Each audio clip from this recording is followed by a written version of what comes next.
running shoes on. We have a very interesting and inspirational show for you today. We are here with our special guest, Felecia McLean, who is a friend of ours who attends our church that my husband and I went to, and we grew up in, St. John CME. And Felecia is a runner, but not a regular old runner. She is a super runner with a high goal of running a half marathon, 13.1 miles in all 50 states before the age of 50. Bless her. Yeah. Anyway, welcome, Felecia. Thank you. Wow, we're so glad you're finally here with us, because we've been talking to Felecia for a while about trying to do something. So we're glad you're here. Welcome.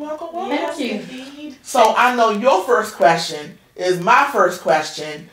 What caused you to want to run a marathon, run even across the street, but run a marathon in all 50 states? So describe your journey and how you got to your marathon journey. Wow. This is interesting. I didn't really actually start off wanting to run a marathon. One day I was out eating dinner with girlfriends, and we were sitting around the table, and I looked at everyone's plate at the time, and I looked at my plate, and I had a little bit more, and I looked at their size and my size, and I got depressed, and I wasn't happy. And the very next day I joined a gym. It was a small, very quaint gym in the area where I live, and they had a fitness challenge. It's like it was during Lent. And I joined that challenge, and I was in the gym day and night for the whole 6 weeks. Wow. And so I ended up winning 3rd place. And during that time, one of my closest girlfriends mentioned about this running group, Black Girls Run. And she said that DC had a chapter. Well, I live in Maryland, Southern Maryland, so pretty far. So I joined the DC chapter, but never went out to run with them. And then a couple of weeks later, she says, hey, there's a Southern Maryland chapter as well. And so I looked them up on Facebook. I joined the group, and there I was, going out, finding about the different races and where they meet, and just started off just like anyone else. The first start was getting off the couch. Wow. And that started my journey, and the rest is history. Yay! Well, we're going to talk about all this history, because there's a whole lot of history in just a very short time. Okay. Yes, I'm just amazed at all these beautiful medals. Can you just give us the story behind these medals? I mean, I'm looking at all these medals here, and I'm just fascinated. They're so intriguing. Wow. Well, I must first start off with this Black Girls Run medal, because as I told you, this was the first group that I joined, and I received this medal in Trenton, New Jersey, when I did the Trenton half marathon. But this is very significant and very dear to my heart, because this is what started my journey. This here is the Divas. I ran the Divas half marathon in Myrtle Beach, South Carolina. And so that was very fun. It was a lot of women. You know, it was fun. We wore crowns and boas and, you know, tutus and costumes and so forth. And pretty down there. This one here is just because it's Mercedes-Benz. That's right. So this one's in Alabama, and it was fun. It was a great race, but I love the emblem, as we call it, the bling. Oh, yeah. I'll save the best for last. This here is the Disney Princess half. I ran this through Disney World. So it's very fun. It was like a little girl, you know, the little girl's dream, going to Disney and running through the park. When, you know, you see all the Disney characters. I was able to stop and take pictures with the characters. I had on my costume as well, so it was pretty fun. This Delaware half, I ran this one not this past weekend, but last weekend. This was a very good race. So if anyone that's close in the area, this race here is by far, you know, logistically, it was very nice. They gave out a lot of fun items. The course was great, and so I really recommend this. It was just a fun race. Delaware, because it's close to home. Right. And this one here is a Kentucky Derby. I ran this one during Easter weekend.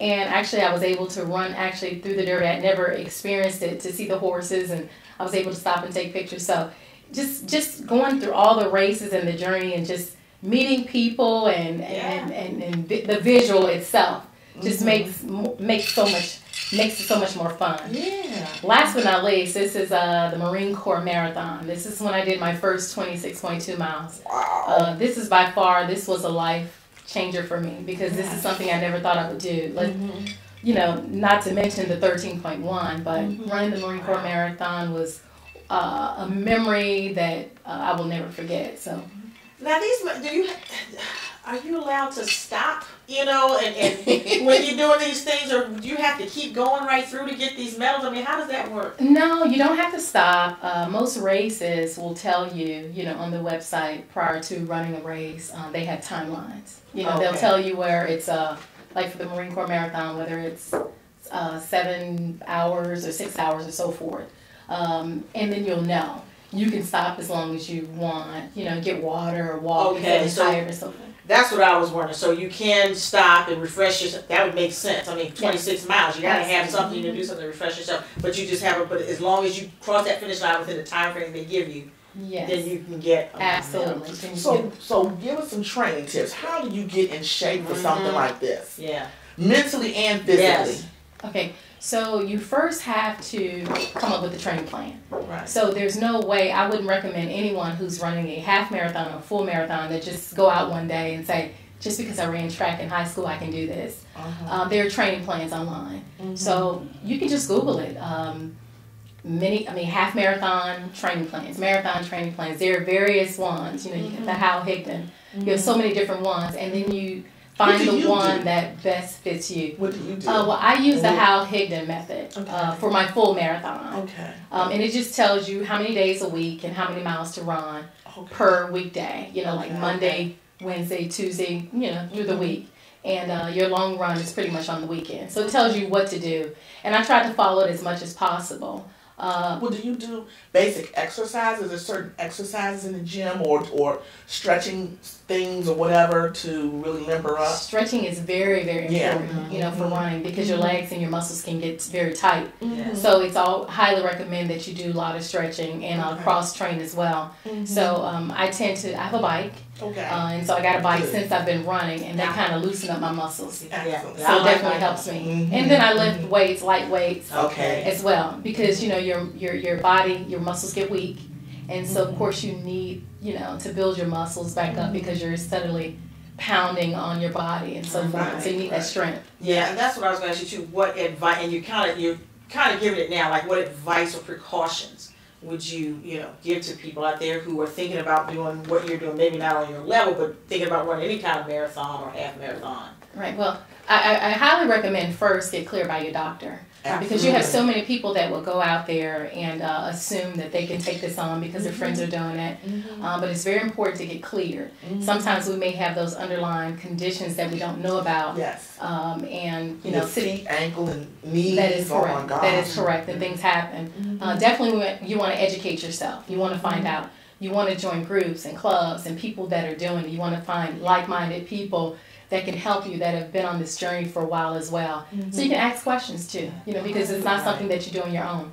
And then when you start running, you want to get a training plan, so that you can, have something to go by. You just don't get out there, wake up one morning, what am I going to do today? Do I just get up and run? So you know exactly what you want to do to meet your goals. So did you do anything like this, run or anything athletic when you were younger as a child? I was always athletic. And the interesting thing is that I was in the military. And so in the military we had to run, but max, every 6 months we did a PRT, which was 1.5 mile. And so, I wouldn't say that was tough, but I wasn't training for it. So I would just wake up knowing that it was that day. Okay, I got to go out here and run this 1.5 miles. But looking back at it now, it's like, now this is more leisurely for myself now. So that's nothing. Looks like 1 mile. Mile and a half. When we walk to the car. I've never done a marathon before. I will run and jog a little bit. I'll walk and jog and alternate, but I really don't like running. I don't like. I know you love this. Like I always tell myself, I don't like to run, but I know when I'm done. When I'm done jogging, I feel so good. It makes you feel good. Do you get that runner's high that people talk about? I do. I have it. And, since I've been on this journey, like even yesterday, day before yesterday, I traveled to New York to run a half marathon.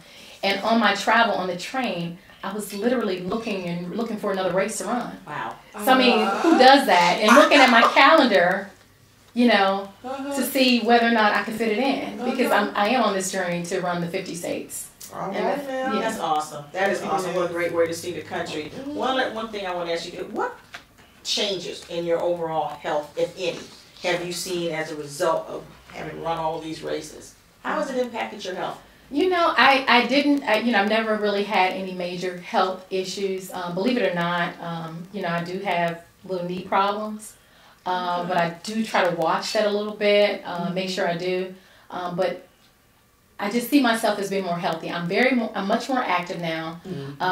It's a lifestyle change. Yes. I've changed my diet. Okay. Don't get me wrong, I still eat those same things occasionally, but I eat it in moderation. Yes. Okay. And so I've kind of curved it a little bit. Anything that you completely cut out that you know that you just don't do anymore, or you pretty much do. I still do it, but I eat more of. I would say now I eat more vegetables. Okay. And then I know when it's race time, I know what I can eat prior to the race. So I'll make sure that my diet through the week sometimes is kind of a little bit cleaner because I don't want to eat now fried foods. I try to stay away from fried foods. Period. Yeah. Okay. I do. That is something that I never did a whole lot, but I'm more conscious now to stay away from the fried foods. Okay. So how do these groups really inspire you, and kind of get you prepped and that kind of thing? And I definitely want you to share about your girlfriends that you were eating dinner with before. Well, they've inspired me because, it's just amazing. You guys look at me and see the few medals that I have, but I have some friends that are absolutely amazing who have run the 50 states, who've run all the continents, who've run full marathons, and, different people in the running groups and the running clubs that I'm in that's so inspiring.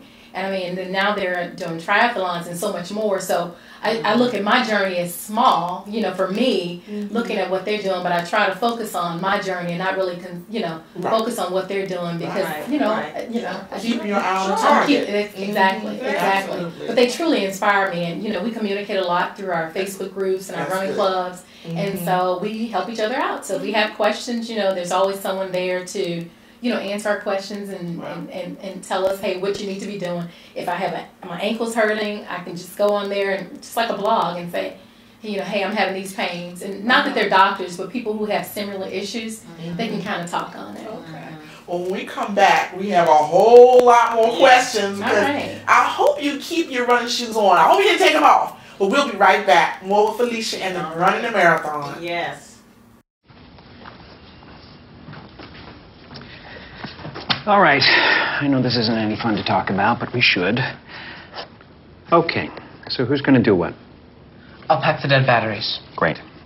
I'll only put what I don't need into a duffel bag. Perfect. That's totally unhelpful. No problem. Meanwhile, I will try to comfort everyone by speaking in a calm voice. And I'll try to get the generator going without any gas. Oh, let's not forget the cell phones, which probably won't work. Right. And who is going to handle supplies? I can forget to do a list for us. Thanks, pal. Well, I think we couldn't be any less prepared. I'm proud of you guys. Talk to your kids about who to call, where to meet, what to pack. Visit ready.gov/kids for tips and information. Well, welcome back to Life Matters. We are here with a very intriguing Felecia McLean. And if you didn't see the first half of the show, Felicia's goal is to run 50 half marathons in 50 states. And I tell you what, I'm tired from what she's already done from the first half of the show. So, Felecia, you've run a certain number of marathons or half marathons already. What's been your favorite location and why? So my favorite location, I would have to say, I have two. So location-wise was Delaware and Kentucky Derby. And the reason why is because I'd never been to either. Even though I'm so close to Delaware, it's very close, but I've never been to either race. But Delaware, because of the logistics, the race, it was a flat course, and runners can appreciate a flat course instead of hills. Yeah.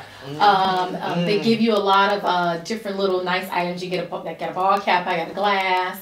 We call it swag. Okay. So they give out a lot of swag. Got a little cute towel, a backpack. So they give out really nice stuff. So you think about it, it's like, okay, so it was my money's worth. Even though I ran it nice course. And relatively close to home. And relatively close to home, so it didn't cost that much. Right. So, and then also the Kentucky Derby. Kentucky Derby was my first time in Kentucky, and it was just absolutely beautiful. I mean, the crowd, the support, it was between 20 and 30,000 people there. The course was flat.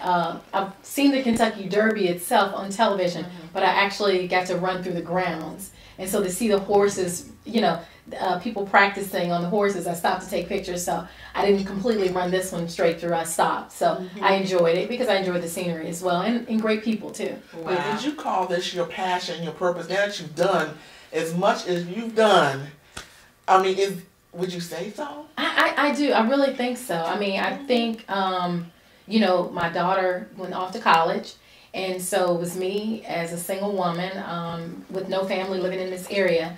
And so it's like, you know, since I got on this journey for fitness, you know, what am I going to do with my time? You know, so much free time. And so when I decided to do the 50 states, 50 half marathons, it became a passion. And so much of what I do in my planning, even sitting here today, interviewing with you guys, I had to determine, was this a good fit today, because I had to fit you in. So my running is my passion. So I had to make sure that, you know, I'm still on my target and my track. Absolutely wonderful. Amazing, my goodness. So I was just wondering, what special rules or protocols does one have to follow to enter a marathon? Okay, so first you have to find a race. And so, you know, races will determine whether it is a marathon or half marathon or 5K and so forth. And there are websites that you can go to that list various races, or you can go to the race itself if you're familiar with it. And then you click register, and you put in your information, your age and your personal information, and then you pay the money and you register. But certain races have a time frame in which you have to complete it. So you have to make sure that you're able to complete that race in that particular time frame. And so otherwise, you know, they don't know you, you don't know them, the directors of course, and you just join the race and you run. Well, I know this is what everybody's been asking, if you've been watching the show at all, is where are you in your target goal? How many races have you run total, and in terms of how many states which you've completed so far? Okay, so total races to date, I think I ran close to 50 races overall, and that includes marathon, half marathon, 5Ks, 10Ks, 8Ks, so forth. But as you know, my journey is to run 50 half marathons in 50 states. So as of today, I've ran 17 of those states. Yay! Yeah. So a total of 21 half marathons, and a lot of those half marathons, a couple of them, I'm sorry, have been duplicated, like 2 in Virginia, 3 in Virginia. So that's why I've done more, because they were close to home. But now I've kind of stayed away from duplicating a state, and just focus on the states that I have not completed yet. And how many more years you have to go? So, telling your age. You know, I don't mind telling my age. Okay. I'm 42 years old. I'll be 43 this year. All right. And I've given myself to the age of 50. So I think I'm well on my journey, because, I mean, this year alone I have quite a few scheduled. Okay. Before the end of the year. Excellent. Yeah. I would say so. Yeah. And I know that you're wearing these medallions or medals, whatever you may call them, but you have more of those, don't you? Yeah, I do. I have a lot more, but you know, to me, you know, I know you guys see these and think that they're, you know, they're like really interesting, but I have friends that have so much more, and when I see them, I'm like, oh, and that just motivates me. And some people don't run for the medals. I mean, I'm not saying I run for the medal, because my passion is to complete my journey, but I do like it at the end of the race. It is, for me, it's a reward to say that I've completed it. So I do like it. It makes me feel good.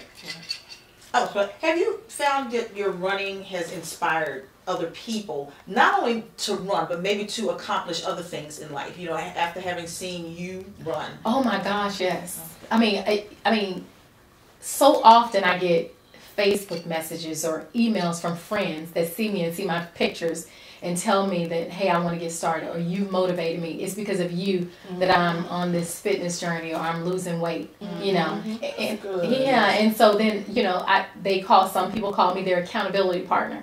And so I tend to follow up with them and just say, hey, how are you doing? And I'm no expert. And so, like, when it comes to certain questions, I have friends that I may have to ask certain questions to, or I'll tell them to go to, you know, certain running stores and so forth, you know. So. Well, after 50 races, any kind of race, you are an expert now.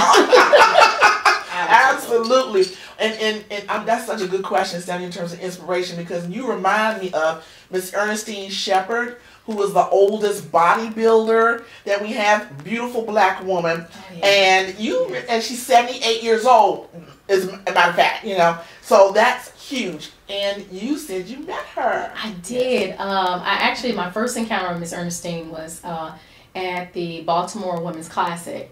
It was a 5K race, and she was there, and it was my first time seeing her. And my goodness, when I saw her, I was just so amazed at this woman. And I actually saw her out there running as well. Yeah. And I was in awe to know that this woman is out here doing the same thing we're doing, who is the age close to my grandmother's age. And I'm like, if she can do it, then everyone else should be able to at least get off the couch. And then I also had the opportunity to hear her speak at our Black Girls Run conference that we had in Atlanta, Georgia. And so, I mean, just an amazing woman and an inspiration for all of us. Yes. Mm-hmm. Yes.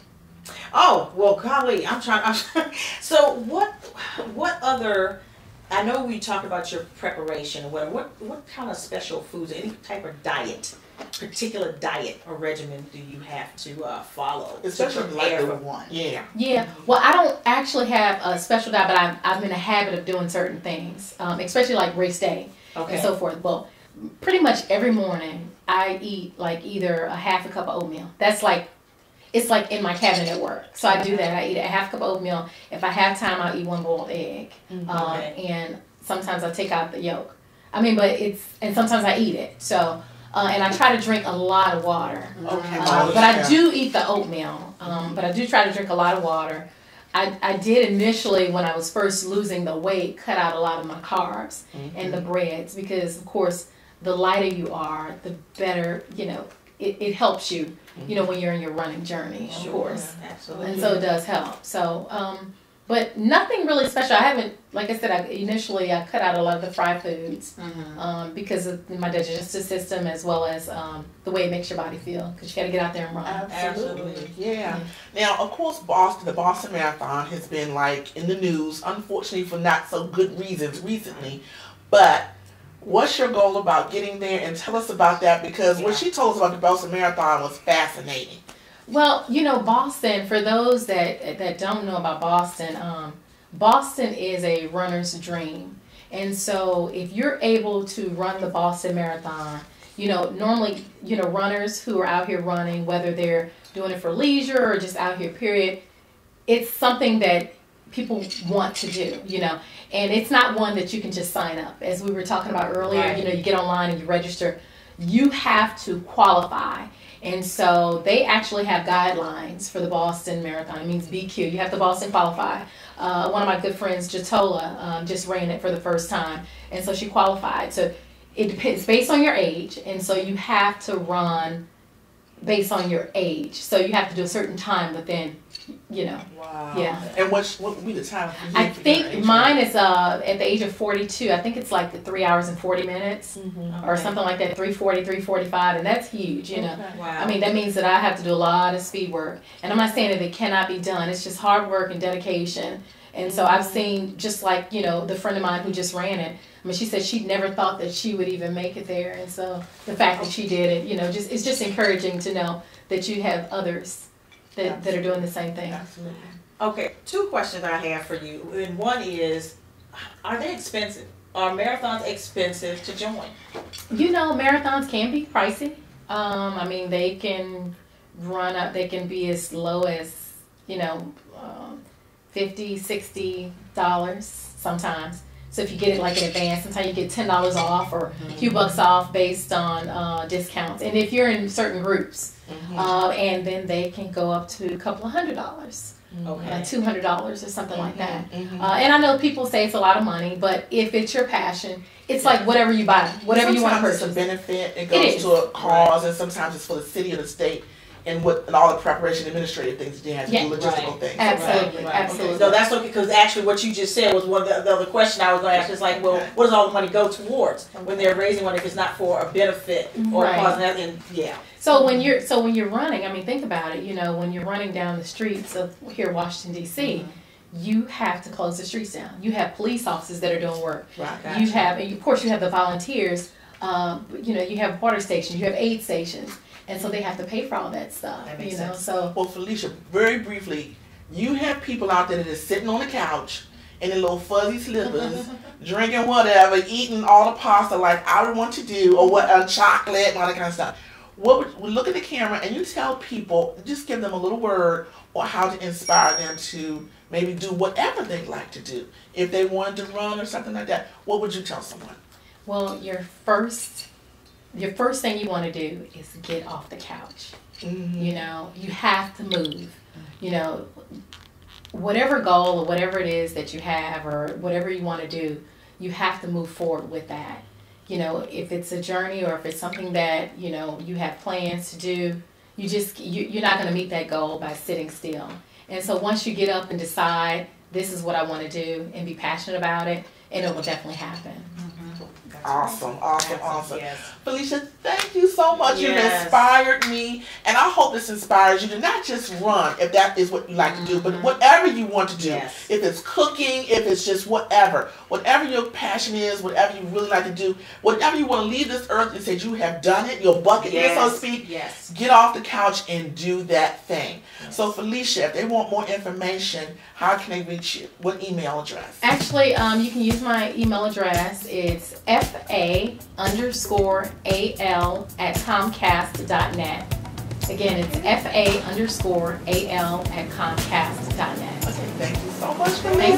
Thank you for having me. We're going to have you at the end when you finish it all up. So if Absolutely. you have more information about this, if you don't get to Felicia, if you want to get to us, you can email us at lifematters@gmail.com. So keep those running shoes on, and we'll see you at the finish line. I'm going to have some pasta.